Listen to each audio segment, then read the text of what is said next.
Hi, everybody. Good evening, good morning, good afternoon, wherever you are. My name's Aaron Roberts. I'm an executive member of the UK OSINT community, and this is one of our first webinars for 2026. It's been a while, but I'm really delighted today to be joined by Alice Lee from NewsGuard, who's going to talk to us about mis and disinformation and talk about some of the incredible work that they've been doing over the last 12 or so months. Alice, thank you so much for your time and for joining us today. Really excited to see what you've got in store for us, because I think as we are filming this, we're going into election time in the UK. And I think a lot of the content we're going to see today is probably going to be around influence operations, trying to influence public opinion and divide people. And I think we're at a time where this is actually really relevant for the community as a whole, and seeing what lessons have been learned from other countries is going to be really, really fascinating. So thank you so much. Yeah, thank you for having me. As you say, my name's Alice. I'm a Russian Influence Analyst at NewsGuard based in London, obviously. I'm realizing here I've written FEMI as though there is some promise of a super broad scope of different state-backed influence operations. In reality, this is going to focus more on Russian influence operations, I think, since I think that is the one I can speak to with any degree of authority. I do have fantastic colleagues who work on Chinese and Iranian influence operations, should that be of interest. So I think we'll start this very kind of egocentrically with how I ended up here before we get into what here is and what I do. So I grew up here in the UK, obviously, obsessed with languages as a kid. So I went to uni also here in the UK and studied Russian and nominally German, Russian and German at university. In reality, it was pretty much just Russian. I did a year abroad in St. Petersburg at the St. Petersburg State University, and was just obsessed with Russia, with the language, with the culture. So I came back to the UK, did my exams, and then moved to Russia permanently in around 2019. And I worked in a few various sort of corporate jobs for mostly tech companies, doing kind of copywriting, so marketing copywriting, PR copywriting, and also translating from Russian to English. 2022, obviously, everything hits the fan, and I moved to Tbilisi for just over a year in Georgia. And and I think around that time understood that now I wasn't in Russia with the dangers that came with. I really wanted to do a job that was about Russia. I'd really enjoyed copywriting and translating, but it had been something I'd sort of fallen into, the kind of default for a native speaker in Moscow. And I understood that, working in Russian was really fun, with Russians was great, but I also wanted to do a job about Russia and kind of bring that knowledge to a job kind of on the other side of what had now become an Iron Curtain. So I decided to do a career pivot. I moved back to the UK in 2024 to do a master's here in London, specifically in Russian and post-Soviet politics at UCL, which has a fantastic Slavonic department. I think both in my time in Russia and in that degree, I really grew an interest for kind of the information sphere around the war, and kind of the narratives that were backing it. And I think being in Russia at the time when the war started, I think I definitely, as many foreigners are guilty of, lived in a kind of Moscow echo chamber. And suddenly people with whom I'd had normal conversations a few weeks prior were telling me about children being crucified in the Donbass or something. And it was like everyone had got a memo I hadn't received. And so I became really interested in how this had come about, and it influenced a lot of my work at uni. I did projects on kind of pro-Russian narratives on TikTok. And my dissertation was on kind of cultural propaganda and the use of folklore.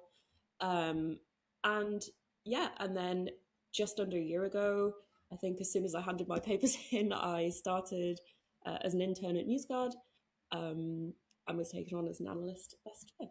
So yeah, as I say, I apologize in advance for this being mismarketed as FEMI, but actually it's really Russian influence. Yeah, so that's me and how I ended up here. Here being, of course, NewsGuard. NewsGuard is an American company founded by two American entrepreneurs, like media entrepreneurs and journalists, called Stephen Brill and Gordon Krovitz, who are also the co-CEOs of the company and co-editors in chief. The main office is in New York, but we also have 3 people in Germany. I don't know if they all live in Germany, but 3 people, 3 German staff, 3 Italian staff, 3 French staff, and 3 of us Brits. And in terms of the FEMI distribution, we have a Farsi-speaking Iran specialist. We have, in the US, we have 2 Chinese specialists who deal with Chinese state narratives. And in the UK, we have 2 of us Russian-speaking analysts. Yeah, and if you have and we also, so obviously having French staff and German staff and Italian staff is very useful because these are countries that are very often targeted by Russian influence operations. If you've heard of NewsGuard, it's quite plausibly in the context of our reliability ratings. These are kind of like bread and butter as a company. So I think we have 35,000 news sources, information sources, outlets, sites, and each one basically we rate individually. An analyst goes through and manually rates them and researches the site in full. And we write up what we call a nutrition label. And each site gets, based on all these various criteria and moving parts, gets a rating. So, for example, like BBC News has 95, and I think Russia Today actually has 20 out of 100. Although I believe other iterations, like I feel like RT Espanol has 7. But yeah, so based on various criteria, on any false content we find, on kind of the use of sources, all these different things, we rate sites. I do some of this, particularly Russian and Ukrainian sites, or sites that spread a lot of disinformation about Russia. Whether that's, I did Alexander Dugin's site the other day, geopolitica.ru, which was a lot of fun. But more interesting in the FIMI sense are our false claim fingerprints, which are basically day by day a massive team of analysts monitor, track, debunk, and write up in the space of a few hours the emerging kind of disinformation as we see online. So this is kind of intended to this is intended for researchers, but also kind of tech companies who can train data on this. I'll show you a good example of this in a moment. But yeah, so a large part of the job is spending time on Telegram, spending time on X, and also sort of pro-Russian news sites, and monitoring for debunkable, provably false claims, and writing those up in kind of in quite great detail. So we also do a lot of our own original reporting. So I'll touch on that more, and that does tend to be quite like FIMI focused and Russia focused. So for example, recently we hit 400 false claims in our database of fingerprints about Ukraine. So we took a look at the kind of the trends over time and what we could see, how kind of Russian disinformation about Ukraine had evolved since the start of the war and since NewsGuard started tracking. We've done some stuff about the Hungarian elections, which I'll touch on. Last year, we did several reports on the Moldovan elections, which, if people remember, saw a huge amount of Russian interference. And we've also tracked elections in Armenia and other countries. We also have several specialist newsletters. So FEMI specific, we have our weekly risk briefing, global risk briefing, which is on Substack for, it focuses specifically on kind of the emerging threats from China, Russia, and Iran. And then every day we send out something called Reality Check, which is like a free daily newsletter that covers interesting findings with like new original content every day. Yeah, so like the idea behind why we do these kind of quick reports is here's a great example. So it's one from last year. First appearing on kind of X, in the first few days, you have this false claim that a cargo plane lost its transmitter and receiver over Turkmenistan and entered Iranian airspace, is trying to indirectly getting involved in supporting Iran with Chinese weapons. Obviously very incendiary. And this initially starts spreading and picks up a little bit. And then one of our analysts caught it, published a fingerprint in the space of a few hours. And then the claim went on to get quite significant spread. So the Telegraph, bless them, and several AI chatbots. That's something else that we often find is that without kind of credible reporting on these emerging kind of narratives, chatbots are very dupable. And they've certainly got better, but they are far from perfect. Yeah. So That's really interesting. Like seeing like you can almost see how it's happened. Like you got one tweet that gained some traction, then like Perplexity and Grok have picked that up, and then use that as like that looks like a verifiable tweet because people have retweeted it or liked it or amplified it, and then before you know it gets picked up by the mainstream media, and then you have this entire narrative. I think what I really like about this slide particularly is you can see that literally from end to end, and even if that's like not the intention of like the original poster, you can see how those narratives spread and almost the path that it would take to get there.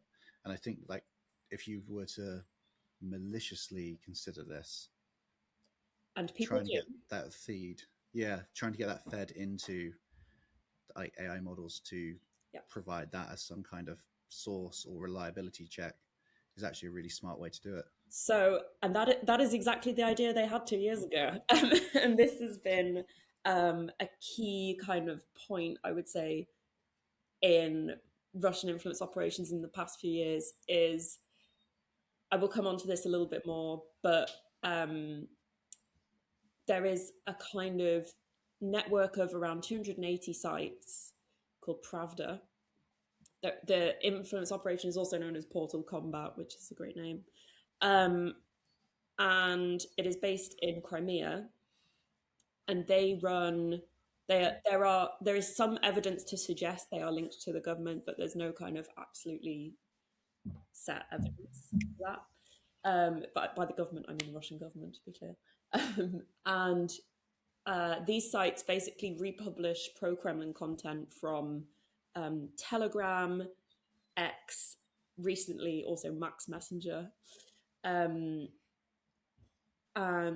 yeah, so they republish a lot of content and basically try to sort of flood these AI chatbots with false information.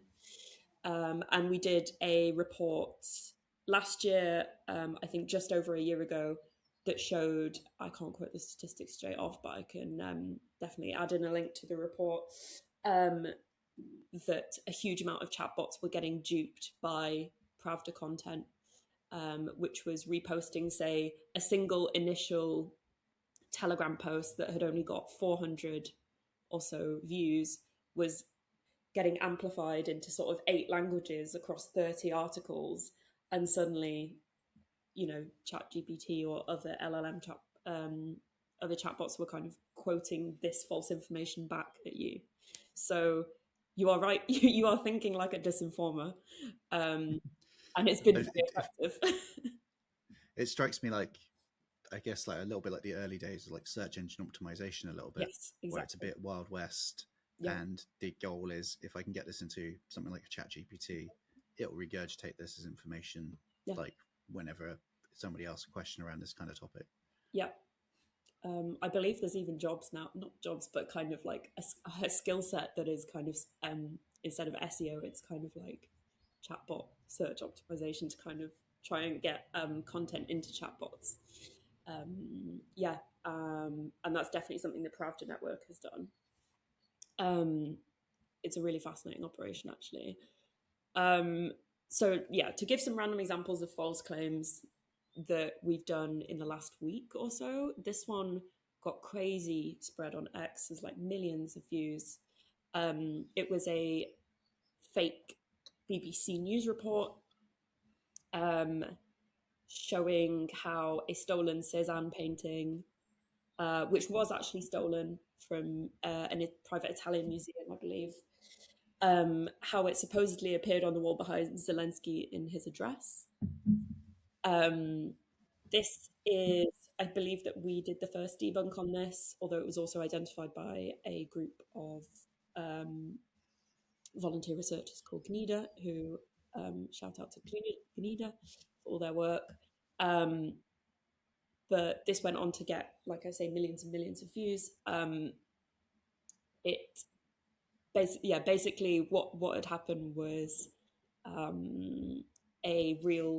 the real painting behind Zelensky, which was, I think, a painting of Crimea by a Ukrainian artist, was just pasted over with the stolen Cézanne, and a whole kind of network of social media users who are post. It tends to be the same repeat offenders, all reposted this and said, "Look, Zelensky is a criminal. Zelensky's kind of got, like, he's corrupt." Yeah. Sorry, 1 second. Yeah. So this is from a campaign called Storm 1516, which is one that we track very closely at NewsGuard, and it is run by a US fugitive from Florida called John Mark Dugan. And it tends to take the form of fake news reports, both video and kind of written reports, often emulating real outlets. And then once they've kind of first been seeded, there's a sort of a network of certain accounts that would generally amplify these claims, in this case to millions and millions of views. Do those accounts, do you think that's an automated operation, or do you think that's just accounts all controlled by the same, I guess I'd say, team? Do you are they just amplifying their own content, or is that more of a like an automation led kind of effort? The evidence I've seen suggests that it is a network of posters who all get kind of sent out the same brief, because occasionally they have sort of spats between themselves and fallings out, and then they kind of sometimes share screenshots of so and so sent me this and told me to post this. You also occasionally get, very occasionally, I can't think of any examples right off the top of my head, but I've seen examples of a post saying, "Hey, could you please post this?" and then the wording. So, which makes me think that there are people kind of running these accounts who, every week or so will get sent something to post, if that makes sense. But that's kind of speculation. That's just an educated guess. Yeah. Another one from last week. This one, I should have included the screenshot, but this is a great example of the work of the Pravda Network that I was telling you about, because I think off the back of this false claim, which was a fake news report from real French outlet Le Point, the claim being that 1 in 3 of the Ukrainian soldiers who got specialist treatment in a French hospital basically deserted and remained there as illegal immigrants and joined criminal gangs. A classic, an absolute classic. But this, I think this bred 35 Pravda articles across 8 or 9 languages. And as a result, before anyone had got to it and debunked it, I Googled for this report, and Google Gemini search came up. Yes, this is true. Le Point reported that 1 in 3 Ukrainian soldiers remained in the country illegally. So it's a great example of how AI can be flooded and essentially repeat Russian propaganda. this is from a campaign called Matryoshka, which is very prolific, but doesn't always get the same spread as Storm 1516. And their MO is basically to just emulate real outlets, just put out a fake report and see what catches, kind of thing. Very typical. This is a very typical one because they are very often aimed at attacking Ukraine, specifically refugees and soldiers, and driving a wedge between them and kind of Europeans. So we most often see this with France, which is kind of one of the most solid supporters of Ukraine. We see Matryoshka clearly trying to sort of drive a wedge between the French population and French voters and kind of Ukraine. So like to turn attitudes in France towards Ukraine. So I'd say one of my favorite parts of the job is doing the debunks. So sometimes these are quite easy. Sometimes they're kind of sometimes they're as simple as kind of finding credible reporting that provides countervailing evidence or kind of getting quotes from people. But sometimes they can kind of take you in weird directions. Because obviously kind of these false claims can go in any direction, any locale, any kind of story, any individual, which means that you kind of have to go with it. I think in terms of thinking specifically in terms of like OSINT tools and skills, you have to be quite like a resourceful all-rounder. I mean, here's a perennial classic that Zelensky has bought his mum an apartment in the Burj Khalifa. This is Storm 1516 again, obviously trying to tell Europeans that their tax money in Ukraine is being misused. This was debunked by getting hold of unbelievably what is publicly available, the Burj Khalifa property records that prove that there was no sale at the time that Zelensky supposedly bought that flat for his mum. The second one was a lie from winter when, if you remember, Russia was really bombarding Ukrainian infrastructure, and this video was supposed to show how things were getting so bad that they'd resorted to using Soviet-era steam trains. I ended up, I think, spending like a full afternoon on Ukrainian train forums trying to dig out what types of steam trains there actually were in Ukraine, whether this was one of them. It turned out it was a load of lovely chaps on a Ukrainian train forum helped me. But it turned out this was a special kind of one-off yearly Christmas train ride for kids from near the front, so kids from Luhansk and Donetsk, I think.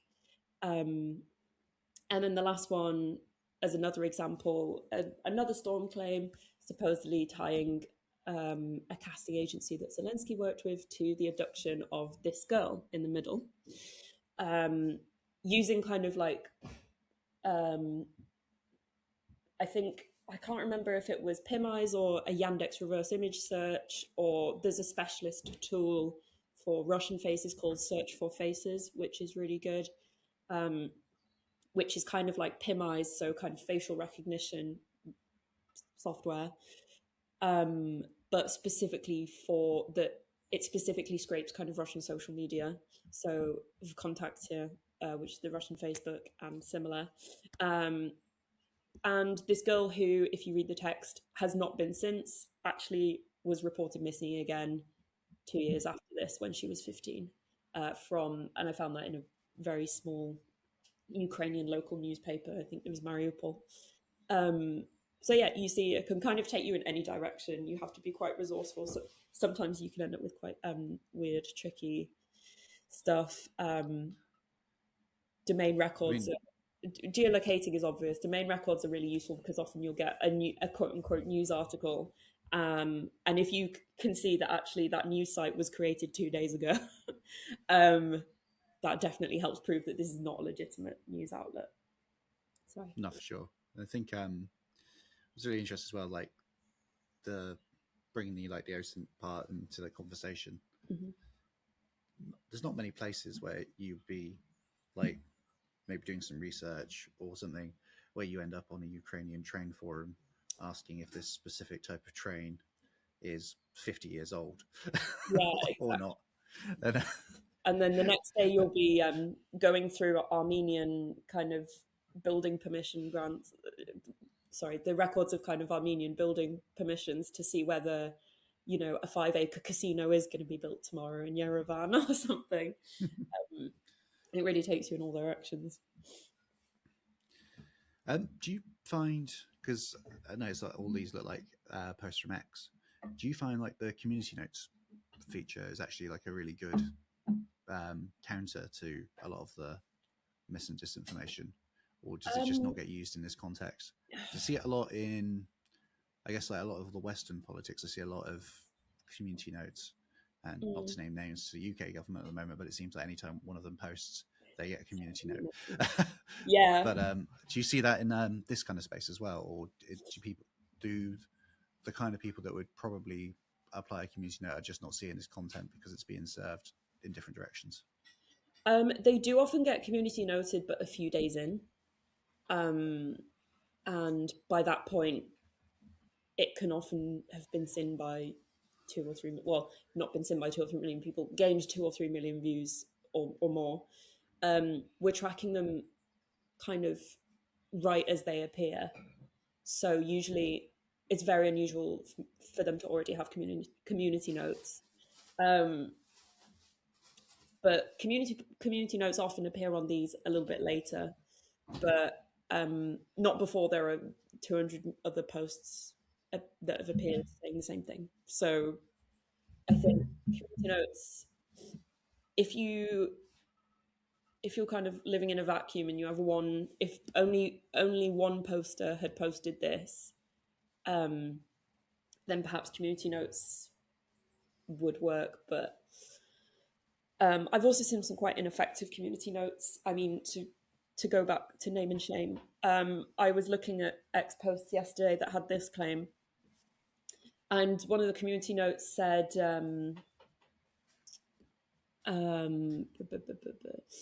so basically the claim didn't say what this said. The claim said that the paintings had gone missing years ago, when in fact, as this user correctly says, that heist was actually in March this year.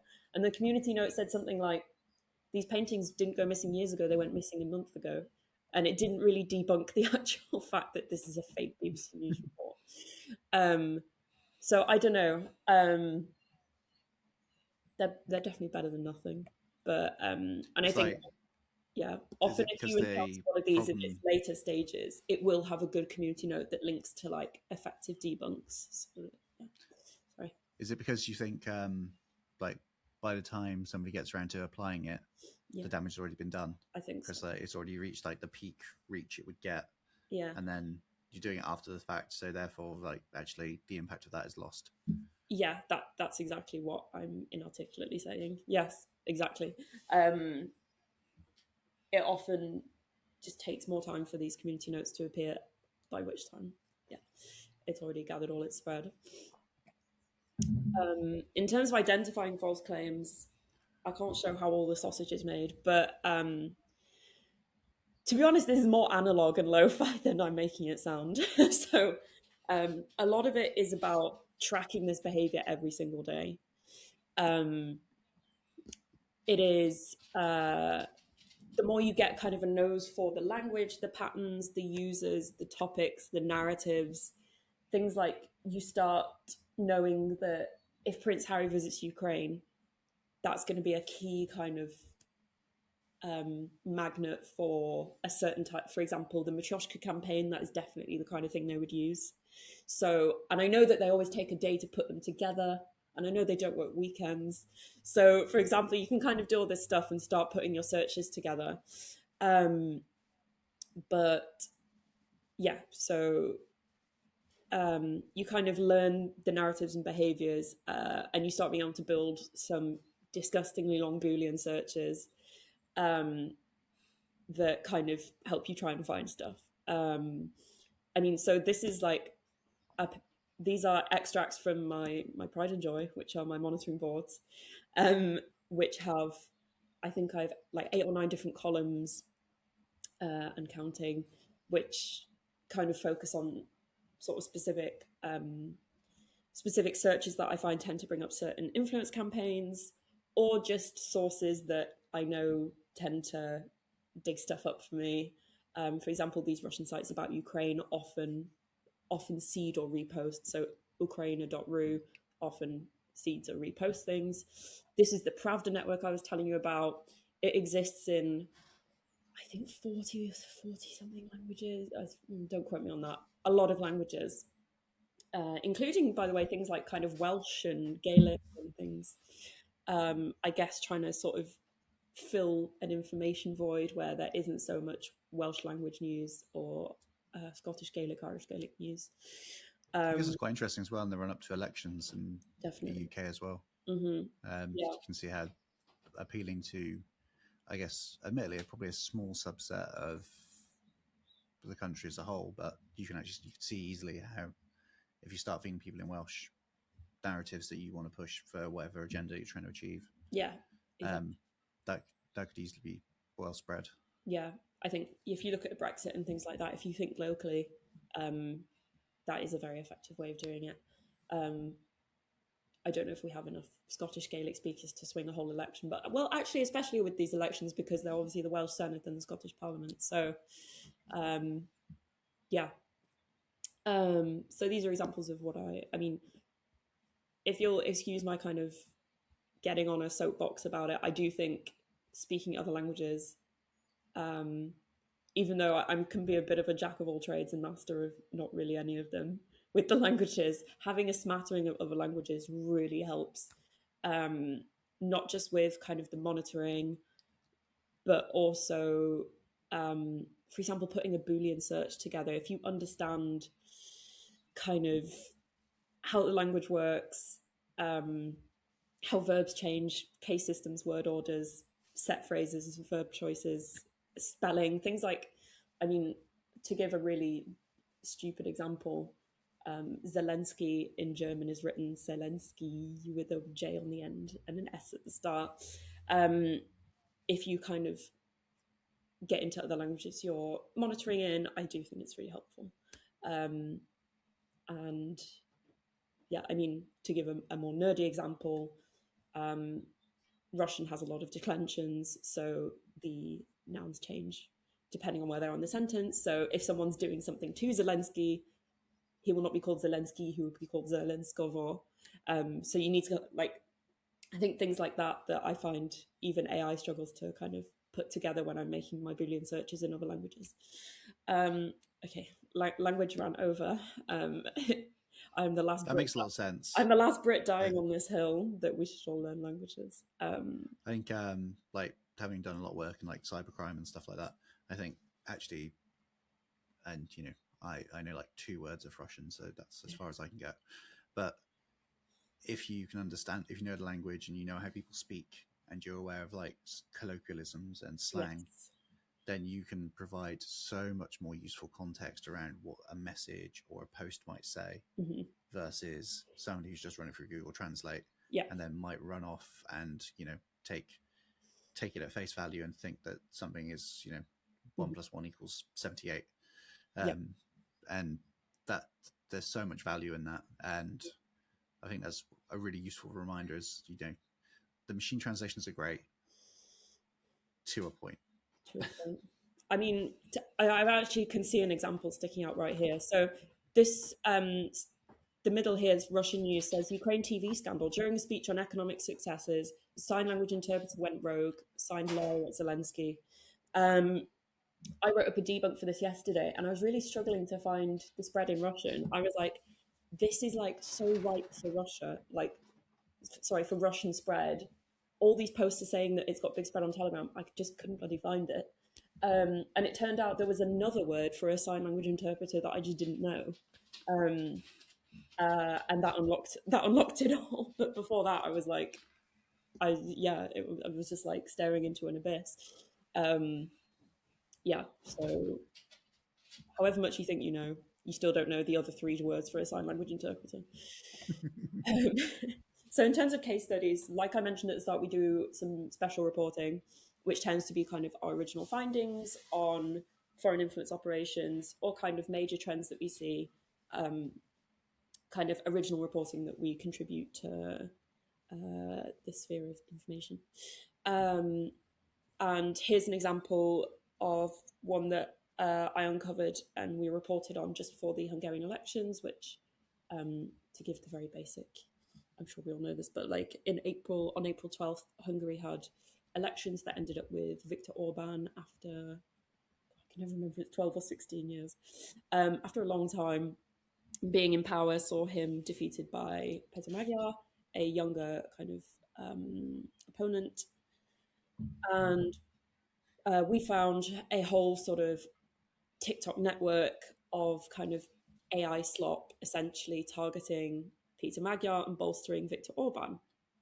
And they all had quite similar names.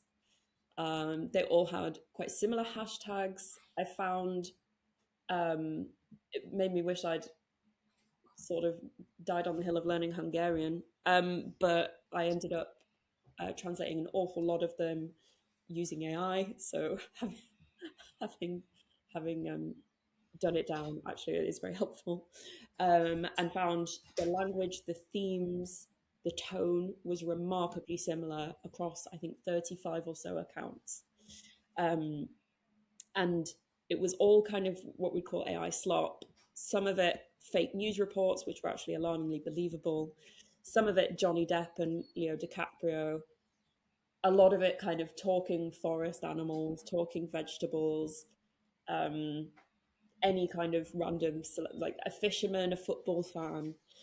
And we used a tool called Omar Thing, which my colleague introduced me to. I was able to track when all these accounts were created, and lo and behold, they're all created on the same 2 days in January. They all had very similar kind of hashtags and very similar, like I say, very similar topics and narratives. And I was also able to find that they all followed one account in common. So lots of them followed a few accounts, but all of them seemed to follow one particular account, which was just a kind of random account. What the reasoning for that would be, I'm not quite sure, but as a researcher, it meant they were all helpfully in one place once I'd cracked that code. Yeah, so this was a really interesting example of finding a covert influence operation, because we reached out to TikTok and said, well, wow, this looks an awful lot like a coordinated kind of campaign. And they very kindly checked their back end and said, yes, it is, and took all the accounts down. So that's a recent example. Another very kind of OSINT heavy example was, we like to name a disinformer of the year each year. And last year it was this guy. He is Yevgeny Shevchenko. He is the administrator of the Pravda Network that I was talking about, which likes to spread, repost a lot of programming content in a way that often floods AI chatbots. He was quite hard to find. He is kind of more of an IT guy. He's kind of in this for the money and not for the fame, was the broad impression we got. But we were kind of, I mean, first of all, I have to say, Russia, if you're doing OSINT on people, Russia is great, because data security is basically non-existent. And leaks are very commonplace. So we kind of used, also Russia has its own different social network sites, which kind of are kind of scraped in different ways. So we were able to use a specialist scraping and archiving tool for Contactia, which is Russian Facebook. We were able to find out an awful lot about him, his background, his pictures, his beamer, and we were able to sort of interweave that with what we already knew about the Pravda Network and how it had sort of come about and grown, and also what we knew about kind of geopolitics more widely of Crimea, where he's from, and Simferopol, and kind of Russia-Ukraine relations. And it made a piece that I really enjoyed working on, where we sort of wove in those three narratives, where, yeah, thanks to Russia's extremely porous personal data, we were able to kind of learn quite a lot about Yevgeny. I even managed to find his phone number and have a very brief chat with him on the phone, which he was not keen to do. How do you take that? Do you know what? He took it like surprisingly well. I was so surprised that he'd picked up and that it was him that I think I said like, "Oh, hello, would you like to have an interview?" And he went, "Oh, no, thank you," or something like that. It was quite funny. But yeah, I think we were both kind of stunned that I'd got through to him. So yeah, but he was very respectful. I think, yeah, I don't know if he'd been contacted previously by journalists or not, but yeah.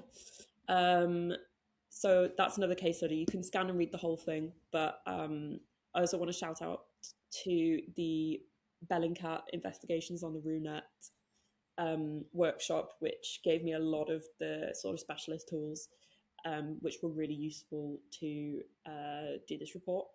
I do recommend for any specialists. Yeah, so I think that's me. If you have any questions, let me know, obviously. But if I can briefly plug, we have Reality Check, which is a free daily newspaper. So we write a new piece every day on kind of stuff we're seeing. We also have a paid global risk briefing on Substack, which, if you're specifically interested in FUMI, covers Russia, China, and Iran every Wednesday or Thursday, I believe. Yeah. That's awesome. No, thank you so much. That was really, really interesting. I think your point there around particularly the vast amounts of data you can find in different locations and geographies, I think is a really useful point, because I think especially the way we all get pigeonholed into that, going down certain tracks, and then one day you'll get asked a question. I've had jobs before where it's like, could you like do some OSINT around like Chinese individual, and I'm like, yeah, I don't know if I can, and like I'll have a go. It's more just like it's all the tools you don't know are even there, right? Yeah, it's yeah. And I think you put there, especially around like sites like VK, which have quite a lot of data and useful data that you can find and use. It's often about kind of tools that you don't even know are there unless it teaches you. So you wouldn't even think to pursue things in a certain direction unless you know that there is a way to do that specifically in this country. And in China, obviously, you have WeChat and all these, like, it's, if you have a completely different kind of internet infrastructure and social media infrastructure, you research things in a completely different way. Yeah, I found with that as well, then trying to get access onto platforms to try and go further was, obviously so much harder than it needed to be otherwise. And I think just knowing that those tools are out there is actually really, really useful. And you touched on like some tools Bellingcat have worked on, and obviously some of their like Russia-based investigations are like both incredible like reads, but also like the scale and the scope of the investigations, I think just show what is possible if you just sort of take a step back and think outside the box a little bit, particularly around like the Skripal poisonings, with the passports, and identifying like information from breach data to then bring that into scope, and then noticing those like commonalities and those parallels. It's like really, really interesting. One thing I did want to ask was, do you see like a concerted effort from, I guess in this context of the Russian government, to achieve like a certain outcome, or do you see it more as they'll push both sides and just try to cause like disruption and, I guess, just mess with like people's perceptions across the whole piece? Like are they do they have like an aim, or are they just agents of chaos? I think a bit of both. I mean, to take the Hungarian TikTok network as an example, I also found one or two that I believe were in the same network that uh, were actually the opposite. They were anti-Fidesz, so anti-Orban. So I'm never confident on my pronunciation of Fidesz, as you can tell. So I think that that's just my speculation, but it matched the patterns of the other accounts. So I think that was kind of an agents of chaos moment. But they definitely don't back horses 50. They don't back two horses 50-50, if you know what I mean. They're not putting out pro-Zelensky content, at least in the campaigns that we're monitoring, the accounts Yeah, that we monitor. That generally they do have quite a clear sort of task and quite a clear narrative that they want to push. And we see the same things repeated again and again, kind of quite similar. Like I was saying, the two examples I gave of the Cézanne painting and the 1 in 3 soldiers remaining in France are just absolute, like just the most typical kind of narratives we would see. that makes sense. Um, One thing that stands out to me a little bit as well. Last year I read a book called Spies by Calder Walton. Mm-hmm. It's about the effectively like the Cold War, but based off either declassified information or data leaks from both sides, so from the Soviets and from the West. And a lot of the things that are called out in that book, I feel like we're almost seeing the parallel and the repeats of those approaches in the way that the Soviet Union was very aggressive and very like ready to just go out and do things, Mm-hmm. and the West was a lot more reserved and almost, well, they wouldn't do that. We were friends in World War II. Why on earth would they try to do bad things? And I feel like in a lot of ways we see similarities today, where these influence operations are at a scale that we probably can't defend against very well because we're just not very well prepared for it, and detection mechanisms are hard. Doing any kind of intelligence work on social media platforms is getting increasingly difficult. So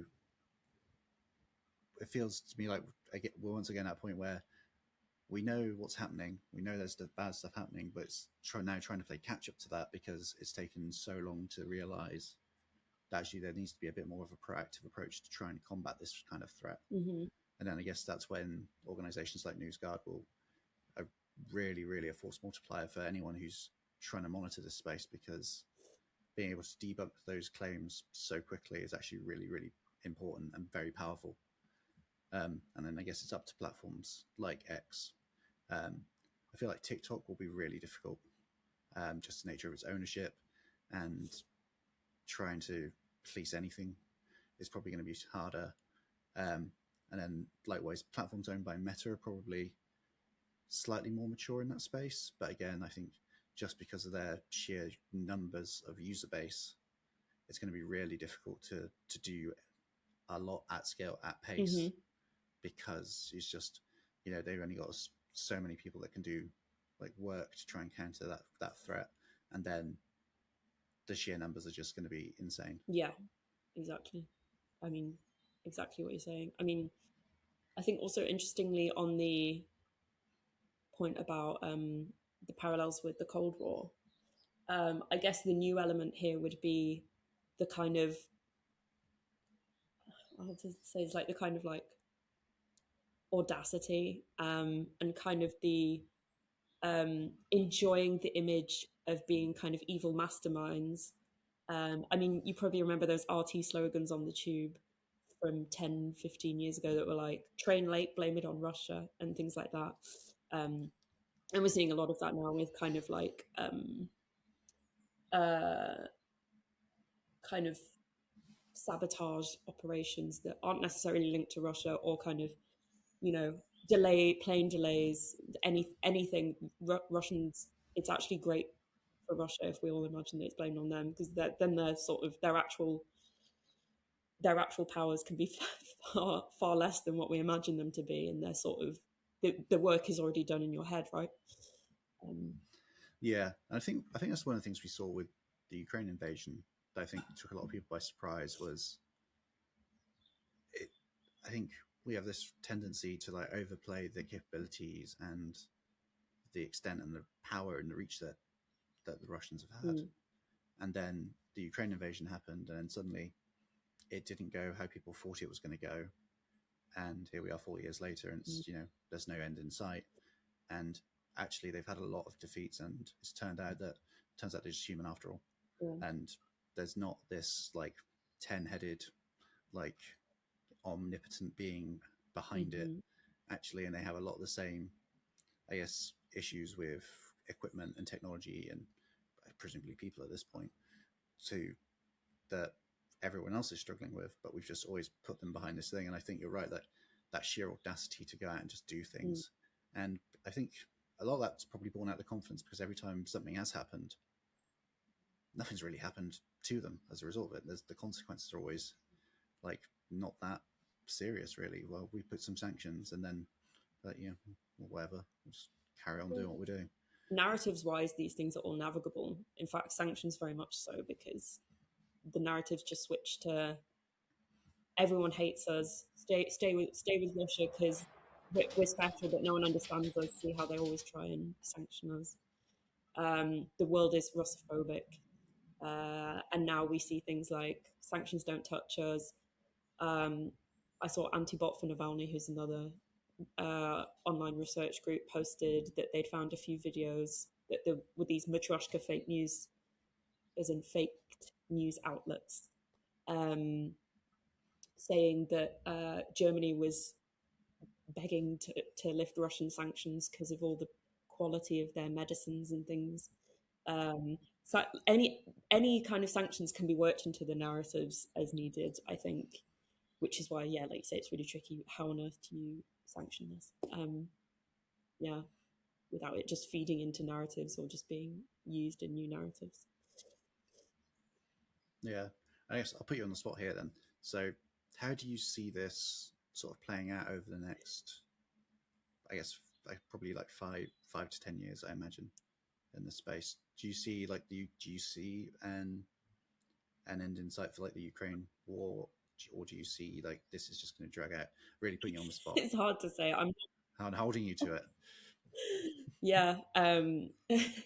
Put it on a plaque and march me over to look at it in 5 years when it hasn't gone the way I said.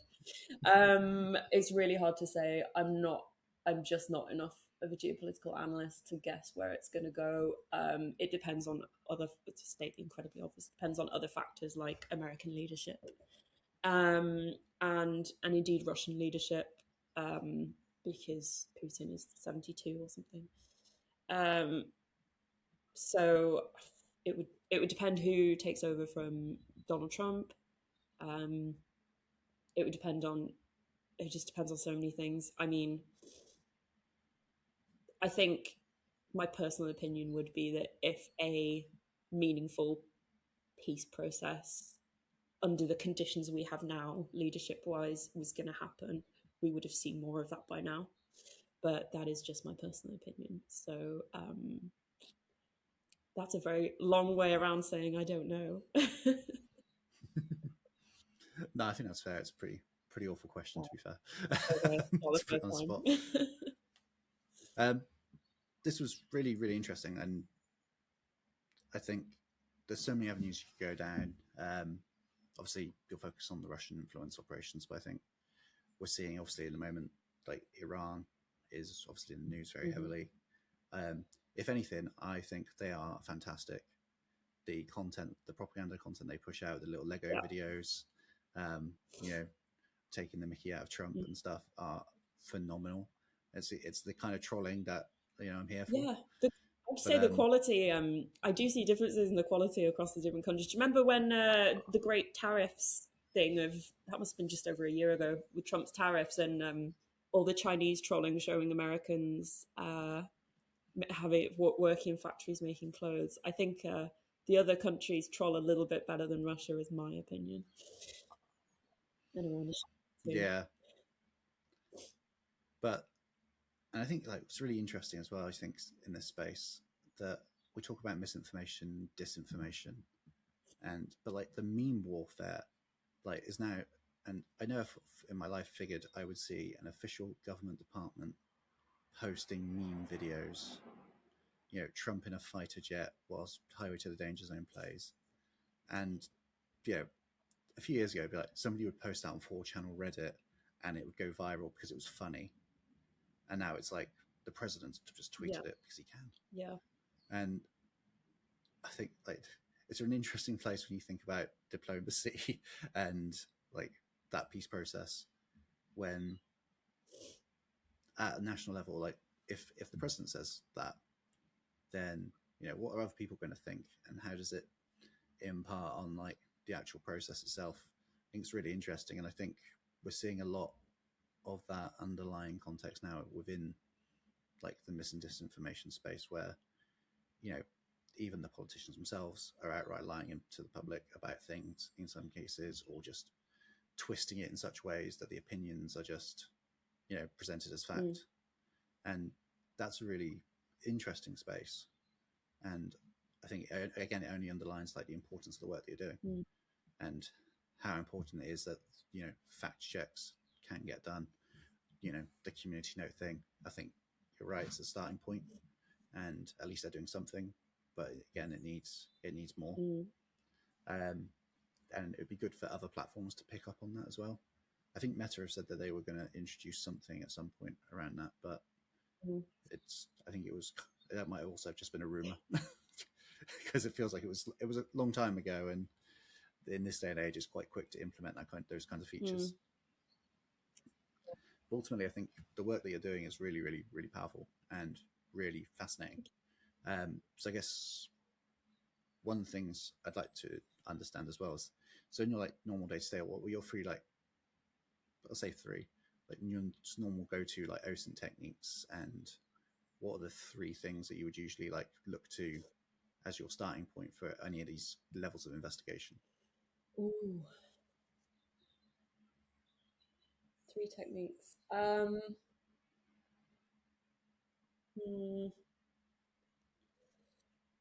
Starting points, it depends so much on what you've got, but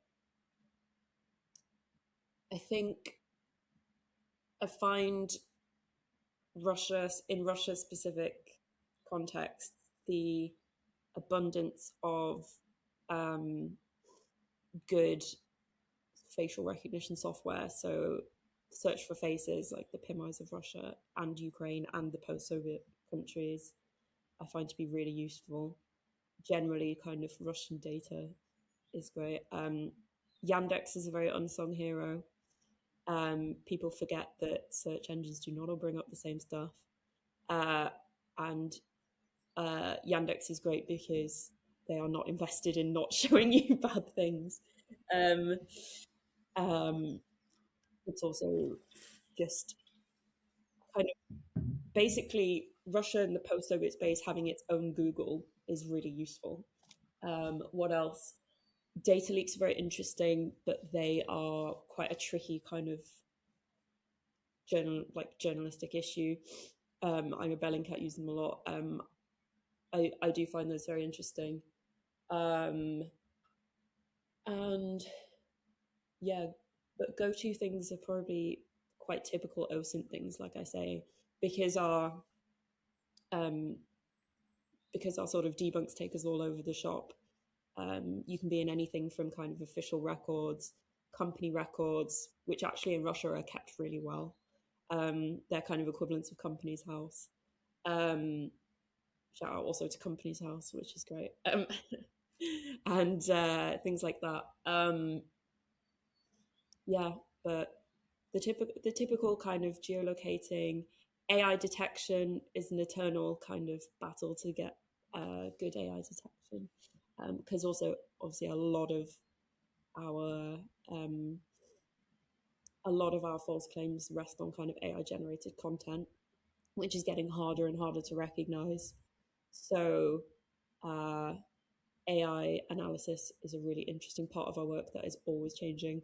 Kind of between different tools we use, between how we interpret their results, between how well can we actually use our eyes, what credence does it lend if it looks to me like her hands are moving strangely.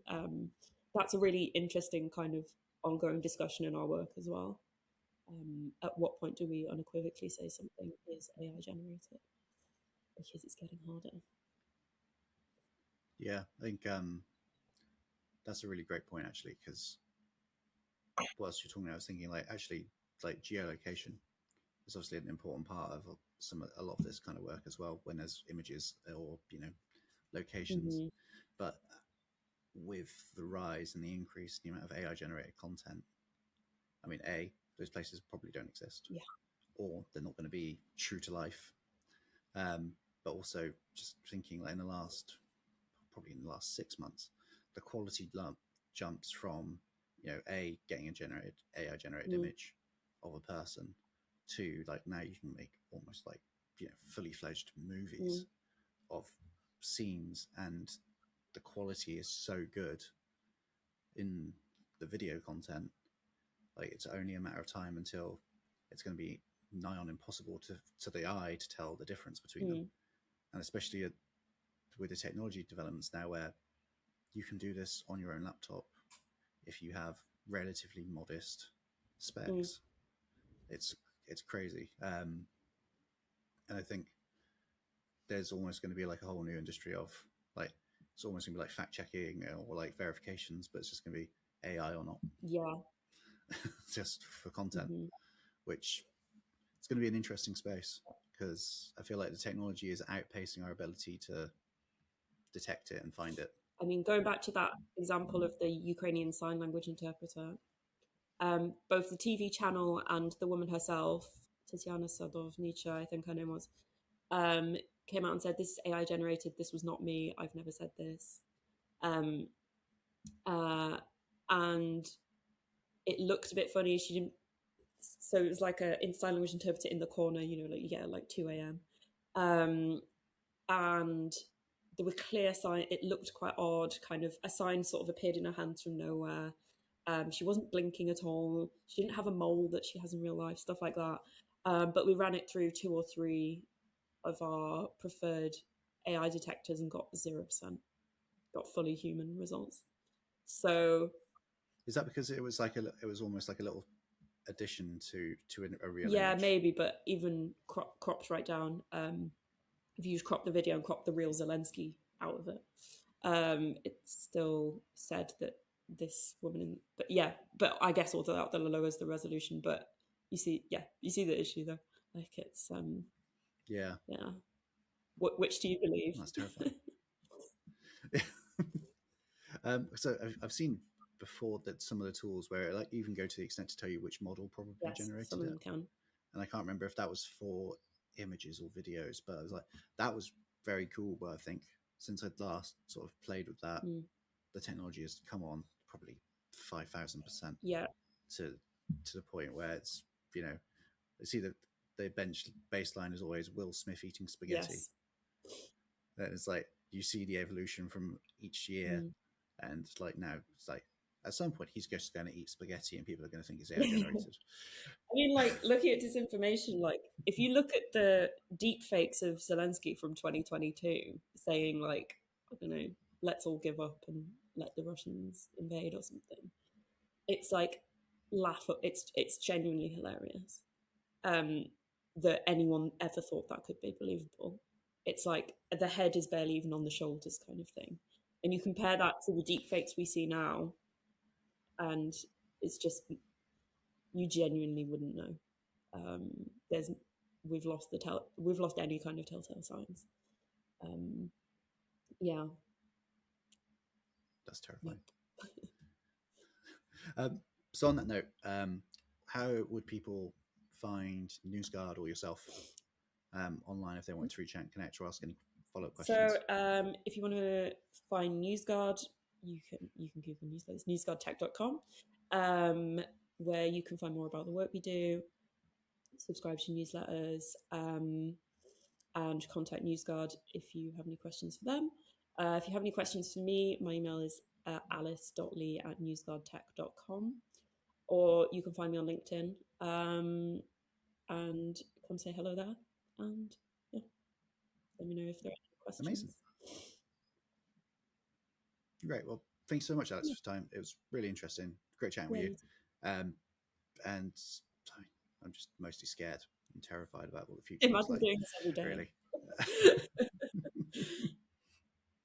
Really. You must look back like every so often and go, 6 months ago when we thought that was really cool, and now it looks like you just mentioned, like now it looks terrible. Like, why did we even think that was like genuinely something worth investigating? Yeah. Do you remember when AI couldn't do hands? It can do hands most of the time now. It's like that was my last bastion of hope.